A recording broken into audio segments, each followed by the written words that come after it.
Franchement, Jennifer, au secours, quoi.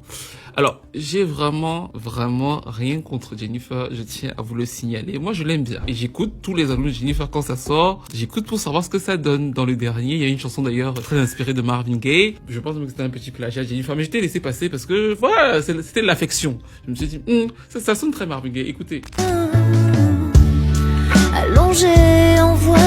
Donc j'écoute par respect et aussi par nostalgie de l'enfance. Mais le problème c'est que là Jennifer vient d'annoncer un album de reprise de Dalida. Je ne doute pas de l'affection que Jennifer a pour Dalida. Mais on connaît le schéma, c'est parce que le précédent album de Jennifer qui a essayé d'avoir des orientations un peu plus soul, en fait ça n'a pas marché. Et à chaque fois pour certains artistes de variété quand ça ne marche pas, qu'est-ce qui se passe? Eureka! En fait ils se souviennent qu'ils doivent rendre hommage à un artiste super populaire de la musique française. Et donc de fait, boum! Ils sortent un album de reprise. Mais ne viens pas quand je sais. Là encore plus, ce qui me gêne, c'est que c'est Dalida. Dalida, oui, c'est des tubes qui déchaînent les passions, mais c'est une émotion mourir sur scène. Quand elle dit qu'elle veut mourir sur scène, t'as l'impression que tu vas mourir avec elle sur scène. C'est-à-dire que c'est beau à en pleurer. C'est pour ça que c'est magnifique.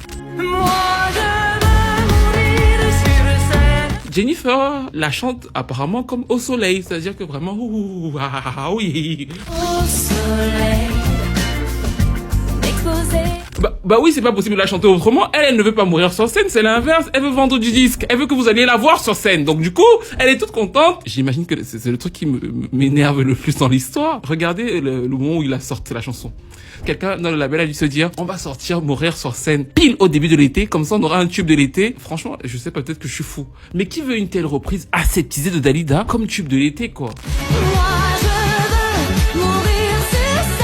Et à la limite, c'est pas la reprise de Dalida qui me gêne, c'est le fait qu'ils se servent à chaque fois du respect ou de l'affection qu'ils peuvent avoir pour d'autres artistes pour faire des albums de reprise pile au moment de relancer leur carrière, ce qui pour moi n'est pas vraiment de l'affection parce que finalement c'est je me sers de toi pour pouvoir ressourcer ma carrière. La dernière fois que Jennifer a eu ça s'est super mal passé pour elle parce que France Gall avait pas été très aimable avec elle et voilà. La question que j'ai envie de lui poser à la fin, c'est de savoir est-ce qu'elle aimerait ça en fait, est-ce qu'elle aimerait que dans 20 ans ou dans 30 ans, quelqu'un pour relancer sa carrière se dise je vais reprendre ma révolution ou alors j'attends l'amour. Surtout que pour moi, et ça c'est une petite technique marketing que je lui donne, franchement le meilleur move aurait été de sortir un nouvel album et de fêter les 25 ans de carrière avec un album original.